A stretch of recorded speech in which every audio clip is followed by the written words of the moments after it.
안녕하세요, 새벽나라 친구들. 오늘도 말씀 앞에 잠잠히 나아가 하나님이 우리에게 주시는 음성을 듣는 시간이 되기를 소망합니다. 세상에 이런 말이 있죠. 운칠기삼. 모든 일이 이루어질 때에 운이 70%, 기술은 30%라는 말입니다. 아무리 사람의 능력과 기술이 뛰어나더라도 일의 성패를 좌우하는 것은 70%의 운이라고 하는 것이죠. 모든 일이 내 뜻과 내 힘대로 되지 않는다는 말을 할 때 쓰여집니다. 그러나 믿는 사람들은 일의 성패가 운에 있는 것이 아니라 하나님의 뜻에 있음을 알고 있죠. 오늘 스가랴 선지자에게도 하나님께서 그러한 맥락의 말씀을 하십니다. 무너진 성전을 다시 세우고 이스라엘을 다시 재건하는 일은 사람의 능력과 힘으로 되지 않습니다. 이처럼 우리 인생의 모든 일은 나의 힘이 아니라 하나님의 일하심으로 가능합니다. 오늘 제목은 하나님의 영으로만입니다. 오늘의 말씀은 스가랴 4장 1절에서 14절입니다. 내게 말하던 천사가 다시 돌아와서 잠에서 깨우듯 나를 깨웠다. 천사가 내게 말했다. 무엇이 보이느냐? 내가 말했다. 순금 등잔대가 보입니다. 등잔대 꼭대기에 7개의 대접이 달려있고 대접마다 등잔불이 있으며 그 대접 아래로 7개의 대롱이 연결돼 있습니다.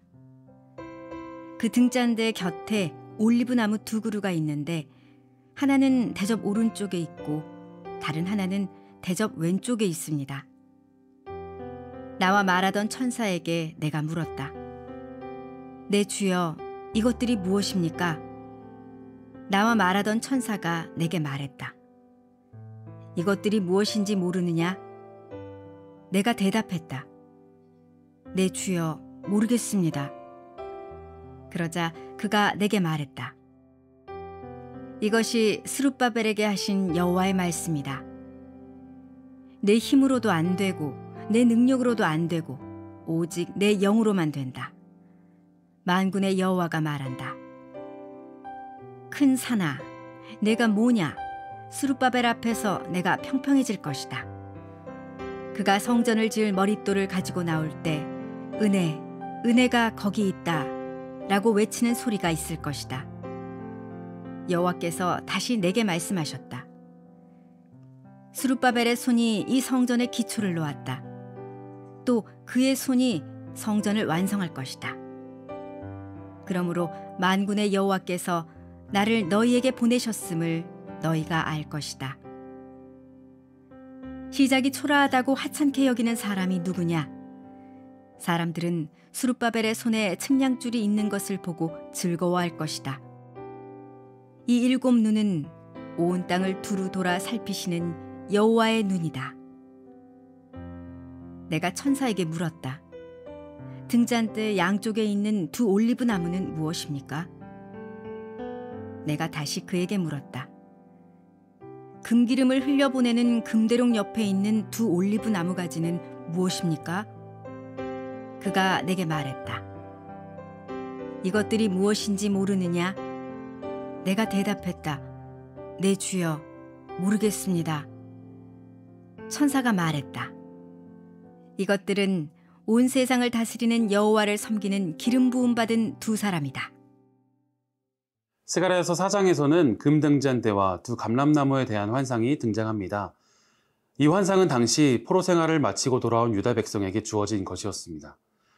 예루살렘은 아직 폐허였고 성전은 무너진 채였습니다. 그런 상황에서 하나님은 스가랴에게 환상을 통해 회복의 약속을 보여주십니다. 본문을 보면요, 스가랴가 본 등잔대는 금으로 되어 있었고 꼭대기에는 기름 그릇이 있었습니다.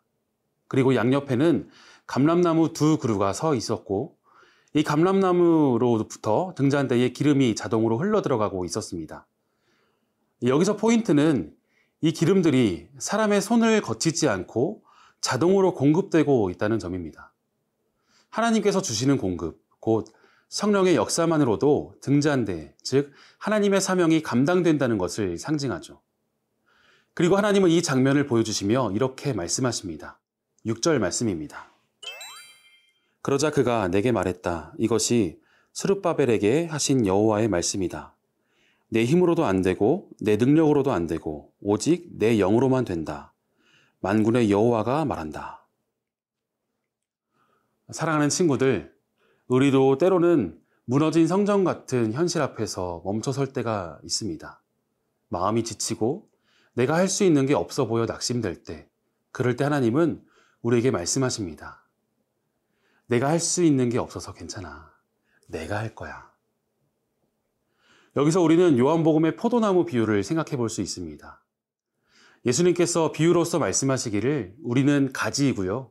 예수님은 포도나무이십니다.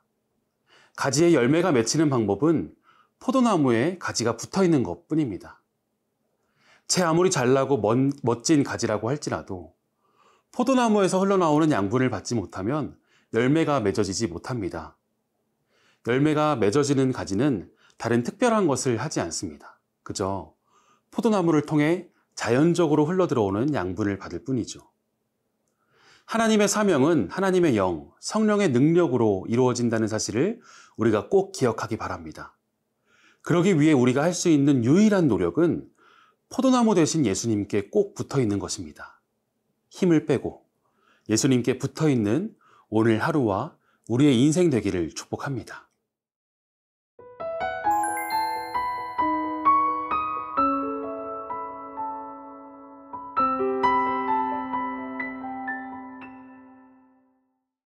오늘 환상의 두 번째 장면은 두 감람나무입니다.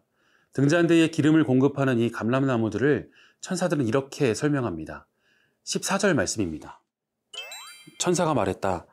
이것들은 온 세상을 다스리는 여호와를 섬기는 기름 부음 받은 두 사람이다. 성경학자들은 이 두 감람나무가 당시 유다를 이끌던 두 지도자, 대제사장 여호수아와 총독 스룹바벨을 상징한다고 봅니다. 이들은 완전한 사람이 아니었지만 하나님은 그들에게 기름을 부으시고 사명을 맡기셨습니다. 그들은 하나님의 도구로서 사용되었고 하나님은 그들의 손으로 시작한 일을 반드시 완성하시겠다고 약속하셨습니다. 오늘날 우리에게도 하나님은 각자의 자리에서 감람나무와 같은 사명자로 부르십니다. 누구는 학교에서, 누구는 가정에서, 누구는 교회 공동체 안에서 또는 이 세상에서 그 부르심을 받은 사람임을 기억하시기 바랍니다. 이 세상은 하나님의 법도가 많이 무너져 있습니다. 사람들은 창조주 하나님을 잊어버렸고 예수 그리스도를 통한 은혜를 바라보지 못하고 스스로의 힘으로 이겨내고자 단단히 착각하며 아둥바둥 살고 있습니다. 그러한 세상 가운데서 여러분은 하나님의 증인으로서 부르심을 받았습니다. 여러분들이 하나님의 은혜를 받아 회복된 빛을 품은 존재로서 여러분들을 보내신 그곳에서 그 빛을 비추며 살아야 하는 것입니다. 어떤 사람의 능력이나 힘으로 가능한 것이 아니라 성령의 인도하심 따라 세상을 하나님께로 인도하는 부르심을 기억하시기 바랍니다. 사랑하는 새벽나라 친구들, 우리 각자가 하나님의 등불이 되어서 세상에 주님의 빛을 비추는 통로가 되길 바랍니다. 하나님께서 오늘 본문처럼 반드시 함께 하시겠다고 약속하십니다. 그 어떤 상황에서도 낙심하지 않고 성령의 능력으로 회복을 이루어가는 하나님의 자녀가 되길 소망합니다. 사랑의 하나님, 우리를 하나님의 도구로 부르시고 성령의 기름으로 채워주시니 감사합니다. 우리는 연약하지만 주님은 강하시고 우리는 부족하지만 주님의 영은 완전하십니다. 주님, 우리의 생각보다 주님의 뜻을 따르게 하시고 우리의 힘이 아니라 주님의 성령에 의지하게 해주시옵소서. 예수님의 이름으로 기도합니다. 아멘.